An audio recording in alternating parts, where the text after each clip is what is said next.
Nouveau combat dans l'est de l'Ukraine. Des échanges de tirs intenses se sont produits lundi matin à la périphérie de Slaviansk. Selon Kiev, les combats ont fait 4 morts et une trentaine de blessés au sein des forces ukrainiennes.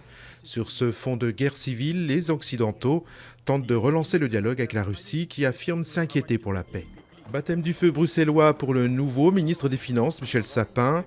Le successeur de Pierre Moscovici devra faire face à la pression de la Commission européenne, qui doute toujours que la France puisse ramener son déficit à 3% en 2015. Le déficit devrait atteindre 3,9% du PIB cette année, puis 3,4% en 2015 selon l'exécutif européen. La France reste donc dans une situation difficile face à Bruxelles, alors qu'elle a obtenu déjà à 2 reprises le report de l'objectif de ramener le déficit sous la barre des 3%. Après avoir affiché son volontarisme sur BFM TV, François Hollande s'est rendu à Villiers-le-Bel pour parler emploi des jeunes et apprentissage. Le président a promis de faciliter l'accès des apprentis aux administrations, mais aussi de réformer le permis de conduire pour réduire les délais et les coûts. L'évolution du chômage des jeunes, en baisse de 2,6% sur un an, constitue une des rares réussites de la politique économique et sociale du gouvernement. On en parlait depuis des années, la taxe sur les transactions financières prend finalement forme. Une partie des pays de l'Union européenne se sont mis d'accord pour la mettre en place au plus tard en 2016. Il ne s'agit toutefois que d'une taxe à minima qui concernera les actions et quelques produits dérivés. Le Royaume-Uni, qui héberge la principale place financière d'Europe, a décidé de ne pas y participer. Jusqu'à présent inflexible, Vladimir Poutine envoie des signaux d'apaisement.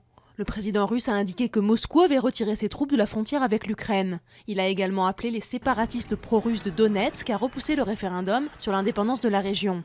Sur le terrain, la nuit de mardi à mercredi a encore été agitée.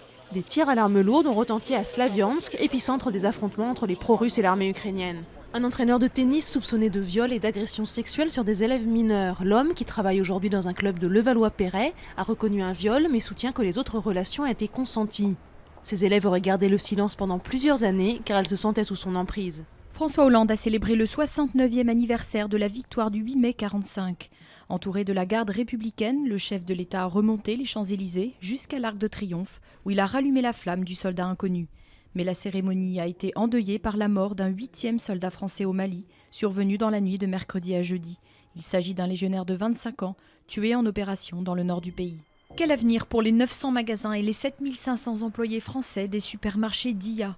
Le groupe de distribution espagnol numéro 3 du hard discount a annoncé qu'il voulait vendre ses activités en France où il est confronté au plongeon de ses ventes. Les syndicats craignent que de nombreux salariés restent sur le carreau, quel que soit le scénario de reprise.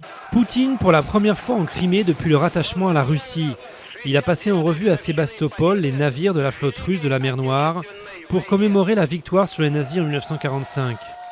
Le retour de la Crimée à la Russie est conforme à la vérité historique, a-t-il dit, alors que Kiev a protesté contre cette visite. Une prise en charge des lunettes de 450 € au maximum par les mutuelles. C'est ce qu'aurait décidé le gouvernement pour limiter la hausse des dépenses dans ce secteur, selon le journal Les Échos. Mais il ne devrait pas y avoir d'abaissement progressif à 300 € d'ici 2018, du fait de la levée de bouclier des opticiens.